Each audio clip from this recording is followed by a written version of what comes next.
Okay, so the question is, how do we upload budgets into NetSuite and how can we report back those budgets? The key to that is this menu here, or this ribbon item here, what we call our budgets and forecasts menu.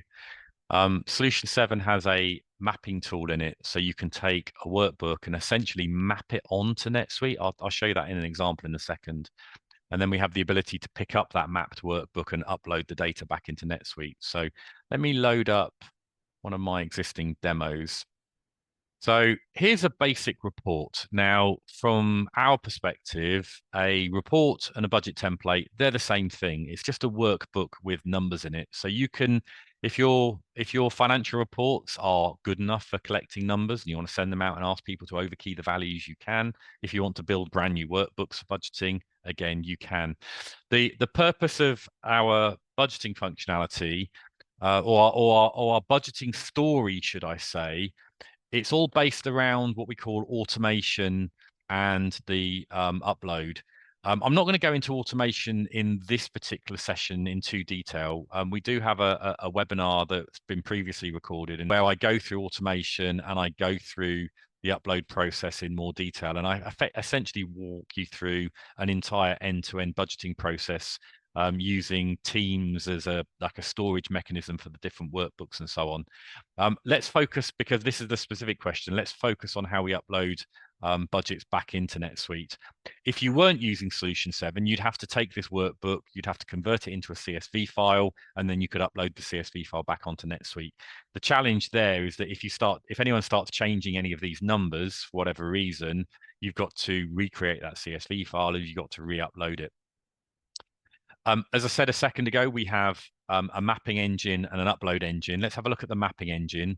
You can see here that this workbook has already been mapped into the required fields for posting the budgets back. So we've mapped the subsidiary, that's a hidden cell, B1. We've got the periods mapped, so January through to December. And you'll see here that those are marked as our column headers. So the software knows that those are the topmost point of the data set that we're going to upload.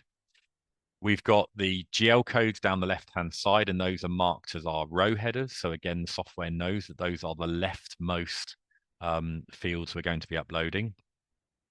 And then here you can see we're going to choose a budget category. Now, just to give you an idea of what I mean by a budget category, if you've got NetSuite Advanced Financials, you have the ability to upload multiple budgets into NetSuite. So you're not restricted to just a set of actuals and a set of budgets. Sorry, a set of actuals and a budget.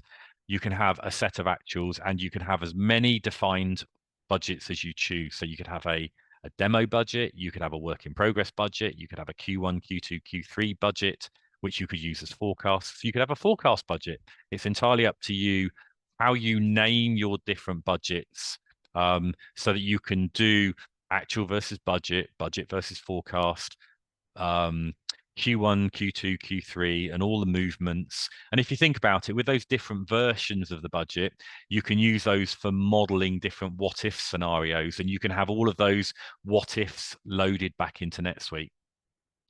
Now that we've mapped it, so we've got our subsidiaries, period accounts, and the budget category, I have all the information I need to be able to actually push the numbers back up. So when Solution 7 processes this spreadsheet, it'll pick up the budget category, it'll pick up the hidden subsidiary name. Here, let me show you what's hidden. So let me just unhide that for you. There you go. There's the hidden company name that we're going to be uploaded to, and that's just based on the fact that we needed to drop the word consolidated. Let me rehide that. So we've got the budget we're going to upload to, we've got the hidden company we're going to upload to, also the subsidiary, we've got the GL code, we've got the account, and essentially all the software is doing is triangulating in the workbook where all of the different codes and values are going to come from.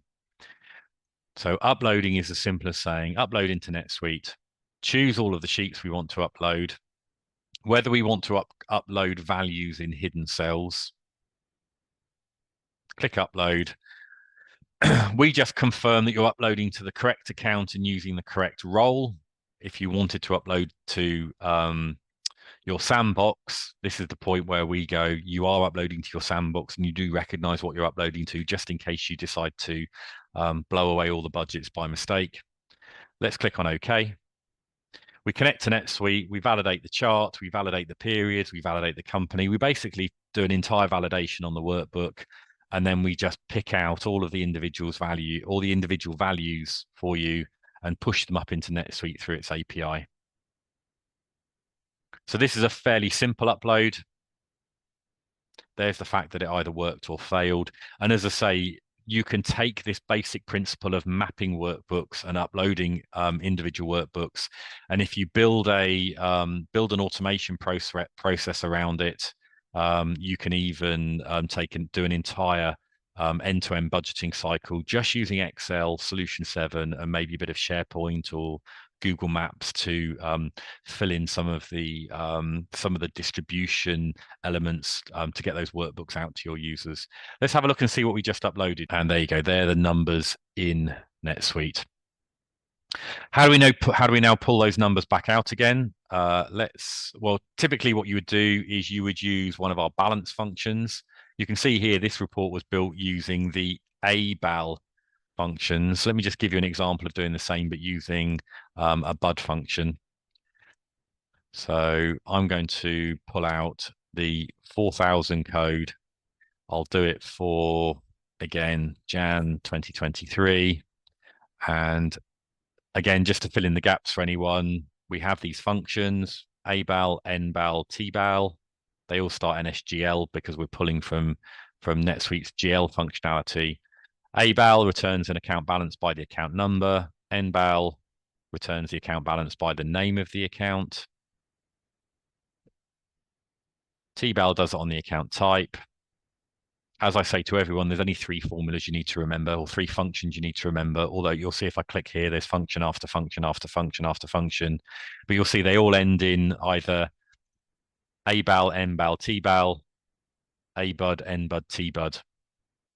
APBal, MPBal, TPBal. Essentially, it's the same formula, just doing something slightly different each time.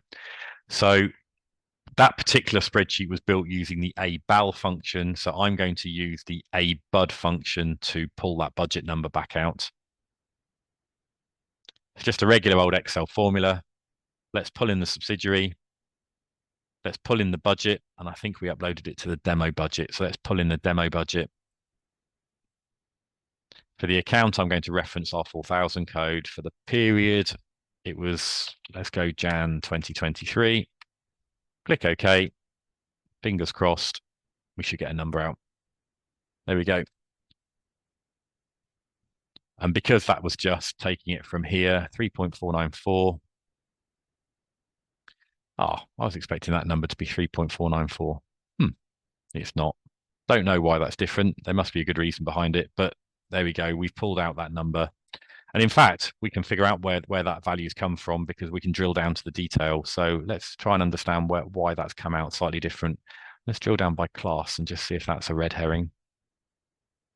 We might have some old numbers in there. No, that's come out correctly. Let's drill down to the transaction detail, to the budget detail, and see if that's where the issue is. Otherwise, I'm honestly a bit stumped. There you go. Oh, okay. Okay, I see. Looks like I previously uploaded a value to Honeycomb USA. There's our 2.1. Let's have a quick look at the income sheet. Yeah, 2.146. And you can see here that, where are we? Drill down detail. You can see here that I must have previously uploaded to USA. There we go. We've had a drill down demo at the same time, Evie. You can see there that we've got a number of different numbers that have been uploaded in the past, and I just happen to be picking up Honeycomb USA, and that will be because, yeah, I went down the consolidated route, whereas if I'd just gone down the HH Inc. route, we should get the 2.1. There you go. Phew, we haven't hit a bug.